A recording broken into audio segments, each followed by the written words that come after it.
Welcome to IGN, kid. So you're our new reviewer, huh? I'll be your handler, Walter White. I'm gonna show you how to do a good game review.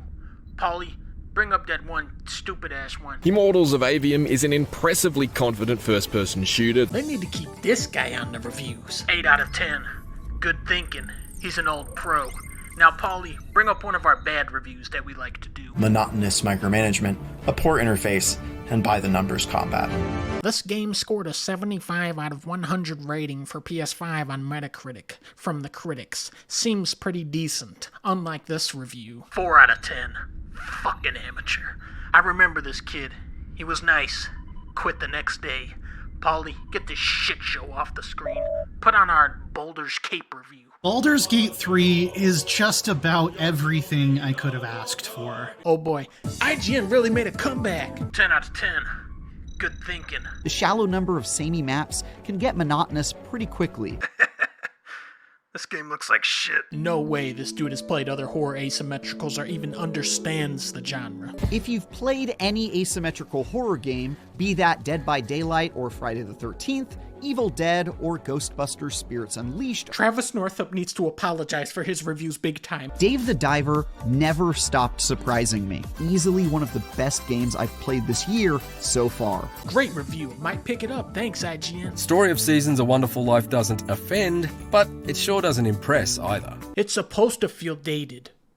Love this game. Final Fantasy 16 really impressed me. Great review. Fair points were made. Diablo 4 is completely awesome to behold. Agreed for once. 9 is an accurate rating. Great game for sure. Octopath Traveler 2 is another good old-fashioned 80-hour JRPG. 7 is a piss-poor score for this. It deserves an 8 at minimum.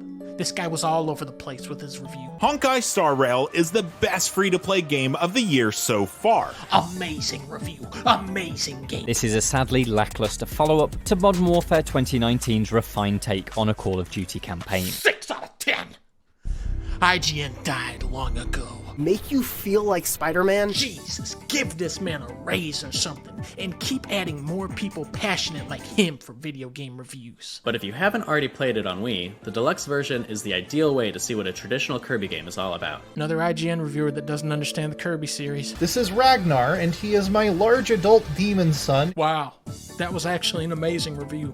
I'll take my hat off and admit it. Sometimes nostalgia makes things from the past seem better than they actually are. I've learned over the years not to trust IGN. If you want a real review, go over to GameSpot. The way he leaps off of rooftops and flips backwards to face the camera before falling into a headfirst dive is just full of the exaggerated swagger of a black teen. It gives me goosebumps every time he does it. It's Metroid. I love those games. That was the best IGN review I've seen in a decade. But he's hoping that Sega can show some better judgment in the series' future. Here's a hint, IGN. It helps when you get a reviewer that actually wants to play the game they're reviewing. Like me. Cyberpunk 2077's impressively flexible design makes it a truly remarkable RPG. Great review. I'm sure the patches will fix everything. Best to wait a few weeks to play. Shenmue 3, in all its oddity, exists. You're criticizing the game. This is not a proper review. While there are some mischaracterization opportunities, Age of Calamity remains a blast from start to finish. IGN finally gives a fair and great review. Super hyped to pick this game up tomorrow. But while it may not be the most stylish or polished, its rugged and brutal look at the muddy business of Scandinavian expansion is as memorable and dense as an Assassin's Creed has ever been. Thank you for making a non-biased review.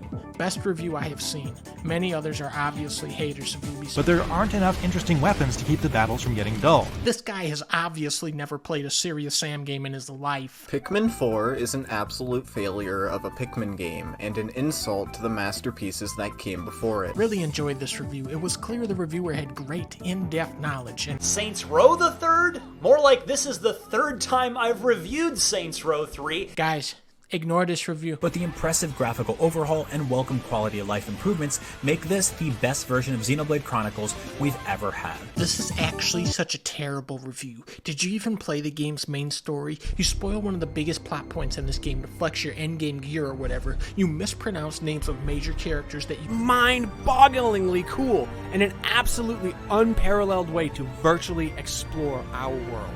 This review was phenomenal. We need more reviews like this, IGN. Give this man a raise. But those few bright spots aren't enough to bring Battle for Bikini Bottom's passable but simplistic gameplay up to the standard of a 2020 platformer. This is why gamers should review games, not journalists. Kingdom Hearts 3's Remind DLC is oddly jumbled. Trash!